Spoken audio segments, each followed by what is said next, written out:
Hello everyone. 8th class का science का जो फर्स्ट लेसन था उसमें हमने फसल उत्पादन एवं प्रबंधन का जो टॉपिक था खरीफ की फसल और रबी की फसल के बारे में पढ़ लिया था। जो आगे का जो टॉपिक रहेगा वो रहेगा अपना कि जो फसल आधारित कुछ पद्धतियां हैं। पद्धतियों से मतलब है कि जो फसल को उगाने के लिए और उगाने से लेकर कटाई तक जो प्रोसेस काम में ली जाती है, मतलब कि किस प्रकार हम फसल को बोएंगे और किस प्रकार हम फसल को काटेंगे, वो कहलाते हैं उसकी पद्धतियाँ। इस पद्धतियों के अंतर्गत जैसे कि पहले हम क्या करते हैं, मिट्टी की बुआई करते हैं। मिट्टी की बुआई करते हैं, मिट्टी को क्या करते हैं, तैयार करते हैं, खाद उर्वरक देते हैं, सिंचाई देते हैं, खरपतवार से सुरक्षा प्राप्त करते हैं, कटाई करते हैं और भंडारण करते हैं। इनको जो पद्धतियां हैं इनका हम विस्तार से अभी वर्णन पढ़ेंगे। जैसे कि मिट्टी तैयार करना। मिट्टी तैयार करने का अर्थ है कि फसल को बोने से पहले मिट्टी को क्या किया जाता है, तैयार किया जाता है। यदि वो मिट्टी तैयार होने योग्य है, योग्य का मतलब यदि उसके अंदर नमी पर्याप्त मात्रा में है तो उसको क्या कर लिया जाता है, पलट लिया जाता है मिट्टी को। यदि उसमें उर्वरक क्षमता कम है तो उसके अंदर खाद भी डाली जा सकती है। तो उसका जो पहला कर्म रहता है वो क्या रहता है, मिट्टी को तैयार करना। फिर उसके बाद रहती है कि मिट्टी तैयार होने के बाद क्या करते हैं, बुआई करते हैं। बुआई करने के बाद ही हम यदि जिस मौसम में जिसका मौसम है उसकी हम क्या करते हैं, उस पौधों की या फिर फसल की क्या करते हैं, बुआई करते हैं। फिर उसके अंदर बुआई होने के बाद उसमें क्या देते हैं, खाद उर्वरक देते हैं ताकि वो वृद्धि कर सकें। और फिर उसका क्या करते हैं, सिंचाई करते हैं। सिंचाई होने के बाद उसके अंदर क्या उग जाते हैं, खरपतवार। खरपतवार से मतलब है कि फसल के अलावा जो भी अनावश्यक फसल में कुछ अनावश्यक भी पौधे उग जाते हैं, उसको क्या बोलते हैं, खरपतवार कहते हैं। तो इसकी हमें खरपतवार से क्या करते हैं, सुरक्षा प्रदान करते हैं। खरपतवार की सुरक्षा प्रदान करने के बाद फसल क्या हो जाती है, पक जाती है। कुछ समय के बाद, निश्चित समय के बाद फिर उसकी क्या करते हैं, हम कटाई करते हैं। कटाई के बाद उस फसल का क्या कर लिया जाता है, भंडारण कर लिया जाता है। तो ये जो कृषि पद्धतियाँ हैं इसको ध्यान से क्रम से याद रखना कि पहले क्या करते हैं, मिट्टी को तैयार करते हैं। मिट्टी तैयार होने के बाद उसकी बुआई की जाती है, फिर खाद उर्वरक दी जाती है, फिर सिंचाई होती है, फिर खरपतवार से सुरक्षा, फिर कटाई और फिर भंडारण। ये जो 7 पॉइंट है ये विशेष रूप से आप ध्यान में रखोगे कि किस प्रकार से इन 7 कर्मों के द्वारा, कर्म जो होता है वो इम्पोर्टेंट है इसका, कि कर्म के द्वारा ही फसल का किया जाता है। मिट्टी तैयार करने से लेकर भंडारण तक जो काम किया जाता है। अब इसका जो प्रत्येक पॉइंट है उसका हम क्या करेंगे, विस्तार से वर्णन करेंगे। जो पहला पॉइंट है वो क्या है, मिट्टी तैयार करना। तो मिट्टी तैयार किस प्रकार से की जाती है, वो है मिट्टी तैयार करना कि फसल उगने से लेकर, पहला जो पॉइंट है वो क्या है, मिट्टी तैयार करना। फसल उगने से पहले मिट्टी तैयार करना प्रथम चरण है। ये आप सभी को पहले पता ही चुका हूँ कि फसल उगाने से पहले जो पहला चरण है वो क्या रहता है, मिट्टी को तैयार करना। मिट्टी को पलटना तथा इसे पोला कर बनाना कृषि का अत्यंत महत्वपूर्ण कार्य है। कृषि का जो पहला महत्वपूर्ण कार्य वो क्या रहता है, मिट्टी को पोला करना या फिर पलटना। इससे जड़ें भूमि की गहराई तक जा सकते हैं। यदि मिट्टी क्या होगी, मुलायम होगी, पोली होगी, तो वो जो जड़ें होगी फसल की वो क्या चली जाएगी, अधिक गहराई तक जा सकती है। इसका फ़ायदा ये रहता है।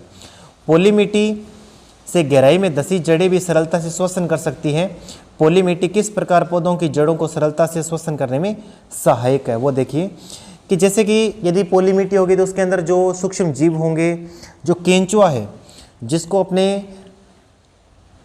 केंचुए को किसानों का क्या मानते हैं, मित्र मानते हैं। क्योंकि जो केंचुआ होता है वो क्या काम करता है कि फसल के अंदर जो पोली मिट्टी है उसको, मिट्टी को पोली करने का भी काम करता है और साथ में मुलायम रखता है ताकि वो जड़ें आसानी रूप से फैलती रहे। और इसका जो अपशिष्ट पदार्थ है, केंचुए का जो अपशिष्ट पदार्थ है वो एक उर्वरक के रूप में काम में लिया जाता है। तो इसलिए किसानों का क्या कहलाता है, मित्र कहलाता है। तो क्वेश्चन है कि ऐसे जीव का नाम लिखिए जो किसानों का क्या है, मित्र है। तो क्या लिखोगे कि जो केंचुआ है। तो ये पोली मिट्टी से क्या होगा, इसकी जो ह्यूमस है वो बनी रहती है। उर्वरक जो क्षमता है, उर्वरक जो क्षमता है वो क्या रहती है, उर्वरक जो क्षमता है वो क्या रहती है, इसकी बनी रहती है। तो इसका एक ये फायदा रहता है। इसके बाद है कि आप पिछली कक्षाओं में पढ़ चुके हैं कि मिट्टी में खनिज, जल, वायु एवं कुछ सूक्ष्म जीव होते हैं। इसके अतिरिक्त कुछ मृत पौधे एवं जंतु भी मिट्टी में पाए जाने वाले जीवों को अपघटित कर देते हैं। इस प्रकार में मृत जीवों में पाए जाने वाले पोषक मिट्टी में नियुक्त होते हैं। यह पोषक पौधों द्वारा अवशोषित किए जाते हैं। जो भी मिट्टी के अंदर पोषक तत्व होगा उसको जो अवशोषण है वो किसके द्वारा किया जाएगा, जड़ों के द्वारा किया जाएगा। ये आपको पहले बता दिया था। जैसे जड़ है, जड़ के अंदर आपने क्या डाला है, जड़ के अंदर क्या डाल दिया, पानी है।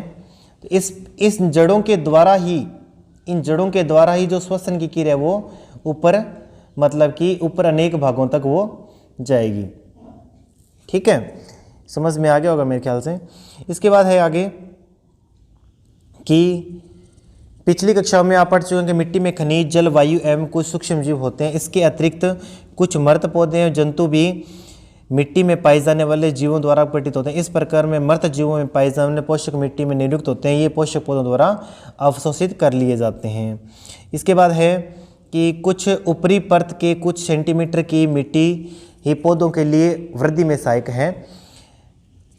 इसे उल्टने पलटने और पोला करने से पोषक पदार्थ ऊपर की ओर आ जाते हैं। यदि हम मिट्टी को क्या करेंगे, पलटेंगे नहीं, यदि हम मिट्टी को क्या करेंगे, उल्टने पलटने की काम नहीं करेंगे, तो क्या होगा, जो नीचे की उर्वरक जो क्षमता है वो ऊपर नहीं आ पाएगी, जिसके कारण पौधे क्या होंगे, जिस स्थान पे पौधे की जड़ें होती हैं वहीं स्थान तक पौधे क्या करते हैं, उससे पोषक तत्वों को ग्रहण कर पाते हैं। यदि हम मिट्टी को पलट देंगे तो नीचे वाले जो पोषक तत्व हैं वो ऊपर आ जाएंगे, जिससे जो पौधा होगा वो नीचे वाले पोषक तत्वों को आसानी रूप से ग्रहण कर पाएगा।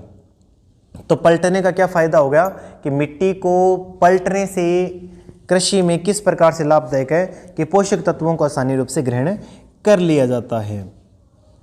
इसके बाद है कि मिट्टी को उल्टने पलटने पोला करने की क्रिया क्या कहलाती है, जुताई कहलाती है। जुताई किसे कहते हैं, मिट्टी को उल्टने पलटने एवं पोला करने की प्रक्रिया जुताई कहलाती है। इसे हल चलाकर करते हैं हम। हल लकड़ी या लोहे के बने होते हैं। यदि मिट्टी अत्यंत सूखी है तो जुताई से पहले इसे पानी देने की आवश्यकता भी पड़ सकती है। ये मैंने पहले बताया था कि यदि शुष्क है तो उसको पानी भी देने की आवश्यकता पड़ सकती है। तो जुते हुए खेत में मिट्टी के बड़े बड़े ठेले भी हो जाते हैं। इन्हें एक पाटल की सहायता से तोड़ना आवश्यक है। मतलब कि उस मिट्टी को यदि हम संतुलित, मतलब कि समतल करना चाहते हैं तो उसकी जो प्रक्रिया है, मतलब कि उस यंत्र को क्या बोलते हैं, पाटल कहते हैं। पाटल की सहायता से उस भाग को क्या किया जाता है, समतल किया जाता है। तो यह कार्य पाटल द्वारा किया जाता है। कभी कभी जुताई से पहले खाद दी जाती है। इससे जुताई के समय खाद मिट्टी में भली भांति मिल जाती है और बुआई से पहले खेत में पानी दिया जाता है। तो बुआई से पहले पानी भी दिया जाता है और खाद भी दी जाती है। तो ये आप ध्यान में रखोगे। तो जो कृषि औजार से मतलब है कि यदि मिट्टी को क्या करना है, पोला करना है, तो पोला करेंगे तो उसके लिए कृषि औजार की आवश्यकता होगी। किस औजार की सहायता से हम उस भाग को क्या कर सकते हैं, खुदाई कर सकते हैं। तो हल, इस कृषि उपज के लिए बुआई से पहले मिट्टी का भुरभुरा करना आवश्यक है। यह कार्य अनेक औजारों से किया जाता है। हल, कुदाली एवं कल्टीवेटर इस कार्य में उपयोग लिए जाते हैं। ये ध्यान में रखना कि कृषि औजार कौन कौन से हैं जो मिट्टी को पोला करने के काम आते हैं। तो हल, कुदाली और कल्टीवेटर। इसका वर्णन हम नेक्स्ट वीडियो के क्लास के अंदर पढ़ेंगे कि हल, कुदाली और कल्टीवेटर का क्या कार्य है। उसके बाद जो दूसरा पॉइंट रहेगा उसका वर्णन करेंगे। अभी जो है वो पहला पॉइंट चल रहा है। पहला पॉइंट का मतलब मिट्टी को तैयार किस प्रकार किया जाता है, किस संयंत्र की सहायता से मिट्टी को तैयार किया जाता है, वो पहला पॉइंट चल रहा है। तो ओके, थैंक यू। इस कार्य को निरंतर करते रहें।